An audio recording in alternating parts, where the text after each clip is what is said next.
Salut à tous, alors j'ai ouvert Facebook et je suis tombé sur un article de Automobile Propre.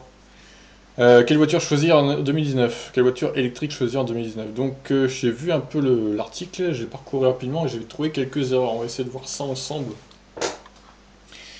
Alors la voiture électrique, vous la voyez partout dans les publicités, les médias, les discussions autour d'un repas. Alors vous avez fait une recherche sur Google, mais ça ne vous a pas beaucoup aidé pour savoir quels modèles peuvent être achetés à déchiffrer leur performance. C'est vrai, au premier abord, la voiture électrique peut paraître complexe entre les autonomies WLTP ou NEDC.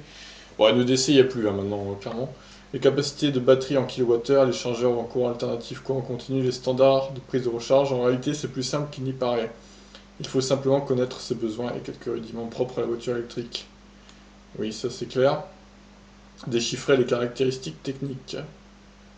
Bon, ça, en gros, il explique qu'au lieu d'un réservoir, c'est une batterie de kilowattheure. Un seul connecteur pour recharger partout. C'est... Ces voitures embarquent un connecteur CCS. La norme européenne est aussi la plus pratique et performante puisqu'elle accepte indifféremment le courant continu et alternatif, ainsi que de très fortes puissances de charge. C'est vrai que le CCS, c'est la base. Quelques véhicules conservent cependant des connecteurs différents. À l'image de la Zoé, cette dernière se recharge uniquement en courant alternatif via le connecteur type 2. Ah oui, mais la prochaine Zoé, du coup, intégrera un CCS. La Nissan Leaf utilise quant à elle deux connecteurs, le type 2 pour le courant alternatif et le CHAdeMO. Et oui, la Leaf 2.1 qui fait de la résistance avec le CHAdeMO. Alors, je suis un grand rouleur, vous roulez beaucoup chaque jour et vous avez besoin d'une voiture qui recharge rapidement. Intéressez-vous à la capacité de la batterie et à sa puissance de charge.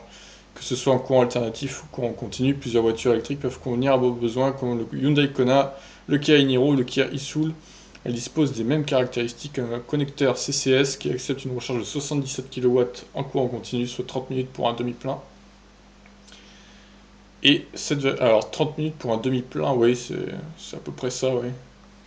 Et 7,2 kW en courant alternatif. Alors moi je suis monté jusqu'à 7,4 vendredi. Jeudi j'ai chargé le Leclerc de Valogne, je suis monté à 7,4. Donc c'est 7,4 et pas 7,2. La batterie de 64 kWh offre jusqu'à 650 km d'autonomie en ville. Allez, ouais, on va dire en été quoi quand même. Hein, parce que bon, leur tarif démarre autour de 36 000 euros, bonus écologique de 6 000 euros déduit. Donc il y a la Tesla Model 3 évidemment. Ça, évidemment, c'est la base pour les gros rouleurs avec les superchargeurs et tout. 415 km d'autonomie en WLTP. Voilà. Pour la Standard Plus, 42 600 euros bonus déduit.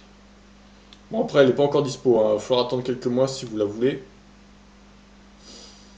Alors, le tableau des prix, du coup.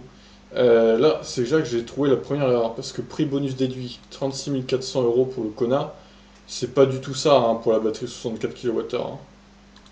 Je suis allé vérifier sur le site et donc c'est pas 36 400 euros pour la Creative 64 kWh, c'est 37 900 euros. La preuve est là. Regardez, je suis en version créative là. Et donc 43 900 euros. Tac.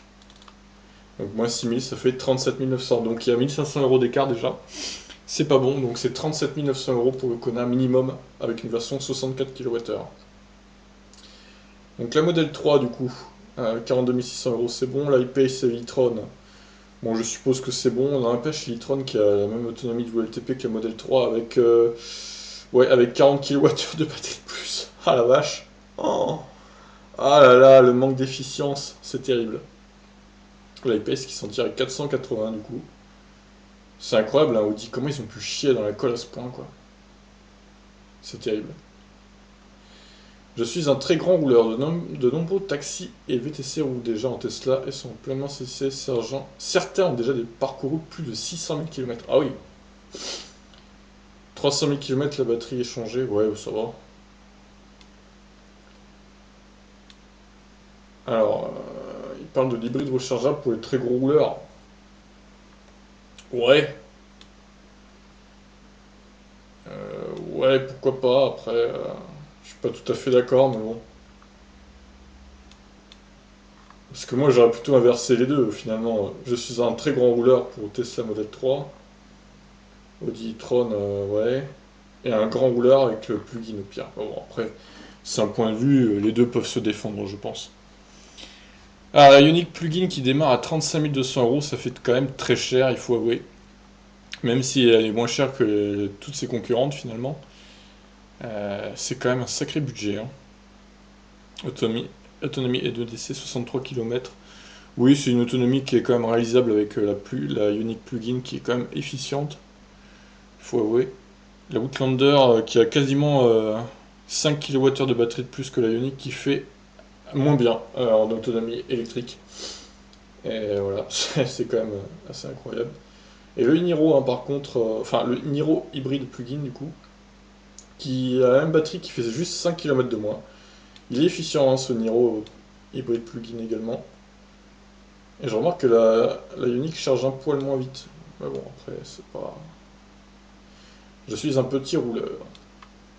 Vous utilisez votre voiture 5 jours par semaine pour les travailler ou seulement pour des trajets occasionnels. Un bel éventail de véhicules électriques peuvent alors largement convenir à vos besoins. Évidemment, ils vont mettre le Zoé dans cette catégorie. Après, petit rouleur, Zoé quand même peut offrir pas mal de roulage, hein. Parce que moi, quand on me dit petit rouleur, je pense plutôt à 20 ou 30 km par jour. Ce qui est assez vraiment petit là pour le coup.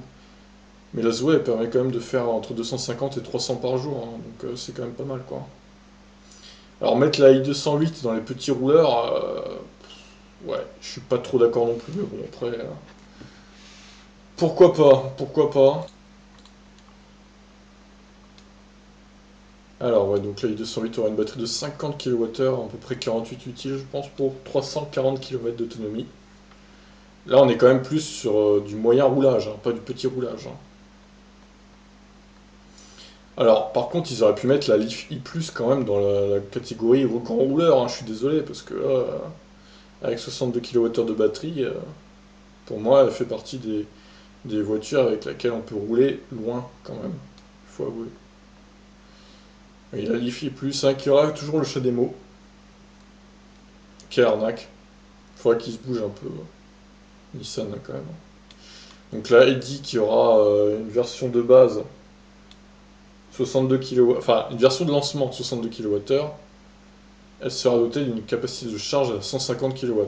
Alors là, clairement, celle-là, pour le coup, elle pouvait aller dans le gros roulage, hein, je suis désolé, hein.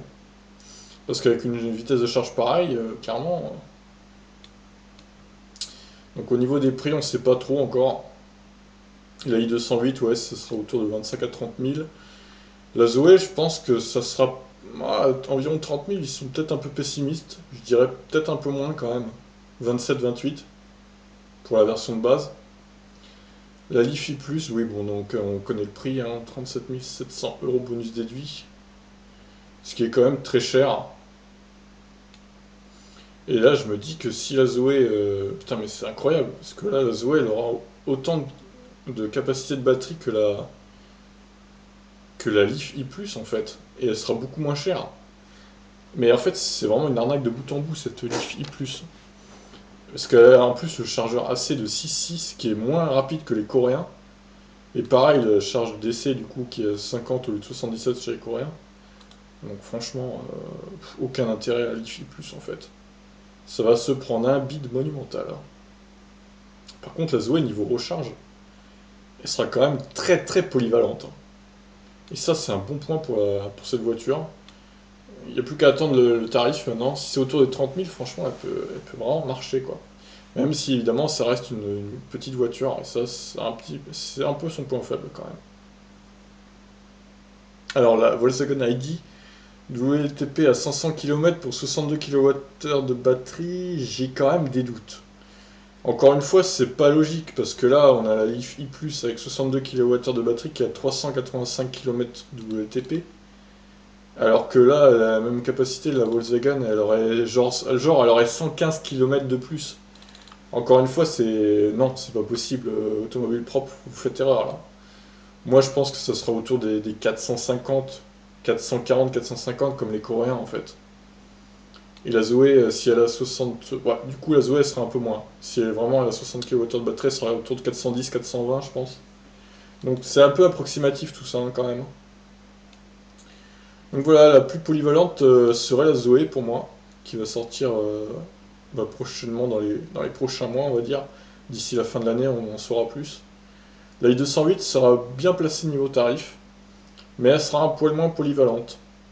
Après, elle est très jolie, la i208, donc c'est quand même pas mal. Mais bon, toutes ces voitures, encore une fois, ils disent petit rouleur, mais bon, ça peut convenir à des gens qui font 200 km par jour, quoi. Et 200 km par jour, ça commence à faire, hein, quand même. C'est pas du petit roulage, hein, donc voilà. Alors, une voiture électrique d'occasion pour 10 000 euros. N'hésitez pas à insister auprès de votre concessionnaire pour essayer une voiture électrique et obtenir des remises.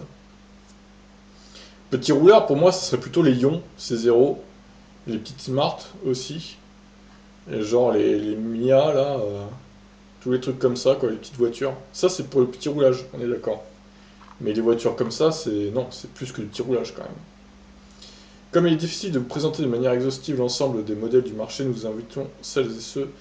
Notre 4, ok, la petite pub pour le site. Ouais, ils ont pas parlé des ions et tout. Bon, après, c'est des voitures un peu dépassées, j'avoue, donc est-ce que ça en vaut la peine? Pour moi, les 6 euros les ions, elles vont disparaître du catalogue d'ici la fin de l'année, je pense. Je pense que c'est la dernière année hein, pour ces voitures. Elles vont disparaître en 2020, il n'y en aura plus, je pense, en vente. Avec la i208, là. Donc voilà, pas mal d'approximations, hein, comme j'ai dit. Mais ils ont même pas mis le i-Niro, en fait. N'importe quoi, hein. Parce que Kia Niro, là, c'est le plugin. Pourquoi ils ont pas mis le i-Niro? Ouais, bah franchement c'est assez approximatif hein, comme article. Donc ne vous y fiez pas trop honnêtement. J'aime bien Automobile Propre, mais là ils ont un peu fait de la merde, il faut avouer.